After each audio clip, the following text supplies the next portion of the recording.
यह कहानी एक छोटे से गांव के जंगल की है, जहां हरियाली और शांति का माहौल था। जंगल के भीतर एक पुराना महल खड़ा था, जिसे लोग भूल चुके थे। उस महल में एक शक्तिशाली नागिन, जिसका नाम रानी था, अपनी बेटी के साथ रहती थी। रानी एक साधारण नागिन नहीं थी, उसमें विशेष शक्तियाँ थीं, जो उसे शापित से भी बचाती थीं। उसकी बेटी, जो रानी के बाद जंगल की रक्षा करने वाली थी, एक नन्ही सी नागिन थी, जिसका नाम माया था। रानी का जीवन सुखद था, लेकिन एक दिन गांव में एक ऐसा व्यक्ति आया जिसने उसे और उसकी बेटी को बुरी तरह से नुकसान पहुंचाया। यह व्यक्ति था रघु, एक लालची और कुत्सित इंसान जो जंगल के अंदर रहने वाली जड़ी बूटियों और कीमती पत्थरों की खोज में था। उसने रानी और माया को बिना किसी कारण के नुकसान पहुंचाना शुरू कर दिया और जंगल के पेड़ पौधों को नष्ट कर दिया। रानी ने रघु को समझाने की कोशिश की, लेकिन वह नहीं माना। उसने सोचा कि अगर उसे अपनी शक्तियों को बचाना है तो उसे रघु से बदला लेना होगा।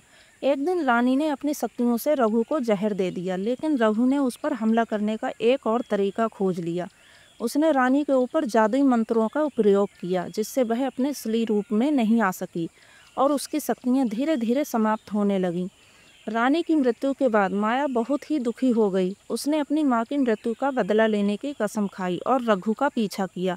उसने अपनी माँ की सारी शक्तियों को समझने के लिए जंगल के पुराने जादूगरों से शिक्षा ली और एक दिन रघु को पकड़ने में सफल हो गई।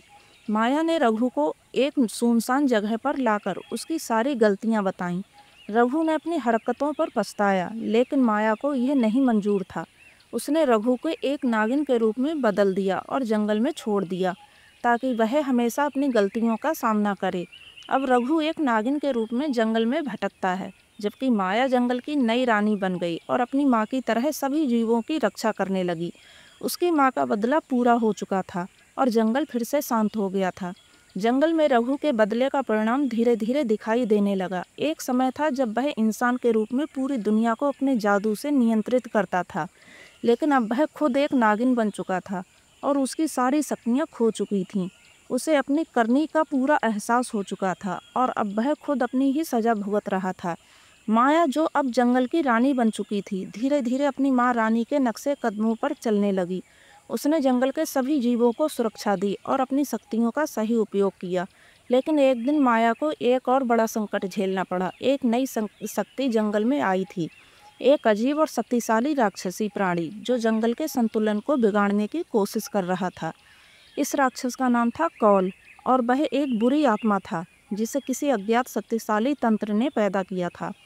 कौल का इरादा था कि वह जंगल के सभी जीवों को नष्ट कर देगा और जंगल की सारी शक्तियों पर कब्जा कर लेगा। माया ने कौल को चुनौती दी, लेकिन उसे जल्द ही महसूस हुआ कि कौल का सामना करना इतना आसान नहीं था। कौल की शक्तियाँ बहुत ज़्यादा मजबूत थीं और माया के लिए उसे हराना मुश्किल हो गया। माया ने एक दिन जंगल के पुराने जादूगरों से मदद लेने का सोचा। जादूगरों ने उसे एक विशेष मंत्र दिया, जिससे वह कौल को अपनी शक्ति से हराने में सक्षम हो सकती थी, लेकिन इसके लिए उसे अपनी कुछ शक्तियों का बलिदान करना पड़ता।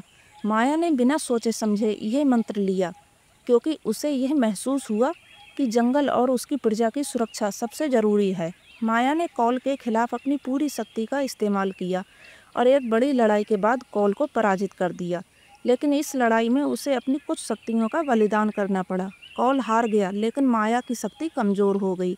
हालांकि उसने जंगल की रक्षा करने के लिए अपनी जीवन की सबसे बड़ी कुर्बानी दी थी।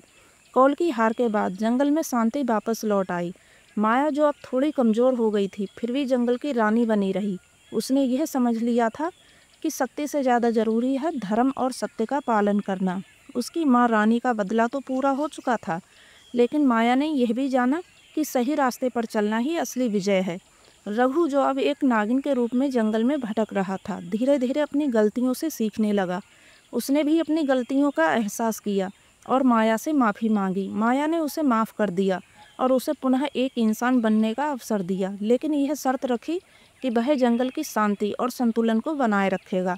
रघु ने माया की शर्त को माना और उसे धन्यवाद दिया और अब वह जंगल में शांति से रहने लगा। अब माया रानी की तरह जंगल की सुरक्षा करती रही और जंगल में हर जीव को शांति और समृद्धि का आशीर्वाद मिलता रहा। उसकी माँ की आत्मा भी इस शांति को देख खुशी महसूस करती होगी और इस तरह जंगल में वह एक नई सुबह आई जहाँ हर जीव, चाहे वह नागिन हो या इंसान, सब मिलकर शांति से जीने लगे।